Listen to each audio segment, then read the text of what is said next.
Bitcoin surged toward $20,000 in the minutes before trading began at CME, before paringns. Photo Reuters. New York, Chicago. The world's biggest exchange just joined the Bitcoin revolution. Bitcoin futures started trading Sunday night at CME Group Inc.'s venue, a week after Chicago rival CBOE Global Markets Inc. introduced similar derivatives on the volatile cryptocurrency.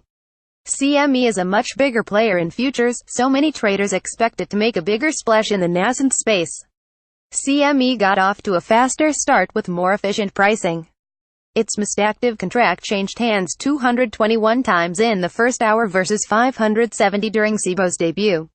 But that's a win because CME's contracts are 5 times more valuable. They're tied to 5 bitcoins compared with only 1 with CBOE's futures. And CME's futures were priced only about 2% higher than Bitcoin itself in the first day. CBOE's got as much as 13% above. Assigned trading was relatively inefficient. Bitcoin surged toward $20,000 in the minutes before trading began at CME, before paringns. It was priced at $18,336 as CME's contract fetched $18,610 at 8:19 p.m. New York time. People were better prepared for the start of trading at CME, said Bobby Cho, head of trading at Cumberland, the cryptocurrency trading unit of DRW Holdings LLC. They knew how they were going to hedge their positions. The CME and CBOE Bitcoin futures have some distinct features.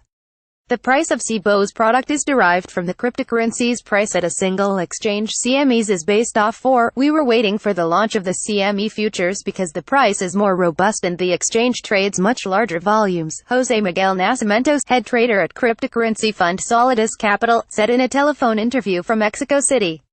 Futures are a very positive development for the Bitcoin market, as it will help everyone from miners to traders hedge risk, and having a price curve will help limit price swings. The CME futures are another step into the main financial world for a net created in the wake of the 2008 financial crisis as an alternative to banks and government-issued currencies.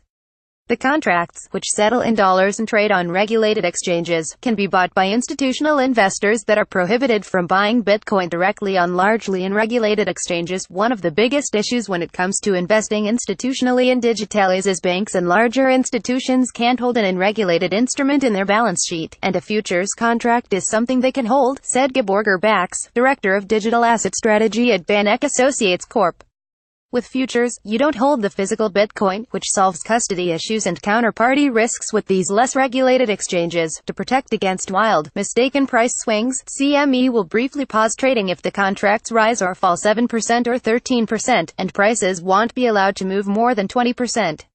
CBOE also has volatility halts, which were triggered in the initial hours of trading a week ago, and its January contract rose as much as 26% on the first day.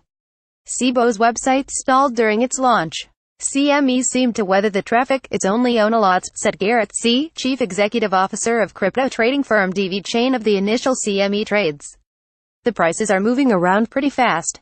The order book was pretty thin and the orders that are there are very small. Futures open up arbitrage opportunities, the chance to bet prices of the derivatives and the underlying cryptocurrency will converge. Last week, CBOE's product was priced as much as 13% higher than Bitcoin, but that quickly narrowed. By Sunday night, it was similar to CME's. Some brokerages didn't immediately give customers access to Bitcoin futures. TD Ameritrade Holding Corp. said late Friday that it will offer CBOEs starting on Monday, though it'll wait to offer the CME contracts until they demonstrate sufficient liquidity. E-Trade Financial Corp. is considering offering Bitcoin futures, according to a person familiar with the matter who asked not to be named. We look at the volume, the open interest and the spreads, and we want to make sure that all those conditions are maturing properly, said J.B. McKenzie, managing director for futures trading at TD Ameritrade. We have had a lot of customer interest, and we have spent a lot of time educating them as to the differences between the two products. Banks and brokers who are offering access are being cautious. Goldman Sachs Group Inc. demanded some clients set aside collateral equal to 100% of the value of their trades, people familiar with the investment said last week. The guidelines are inclusive of other margin requirements such as Options Clearing Corp.'s 44% required to clear contracts traded at CBOE, and the 47% CME is demanding. It's not uncommon for a brokerage to impose steeper requirements than the exchange. Interactive Brokers Group Inc., which has said it handled 53% of the first day's trading in Cboe's Bitcoin futures, will require a margin of 50% for long investments, and about 240% for short selling, based on current rates, according to Interactive Brokers spokeswoman Kaylin Holliday. Bloomberg.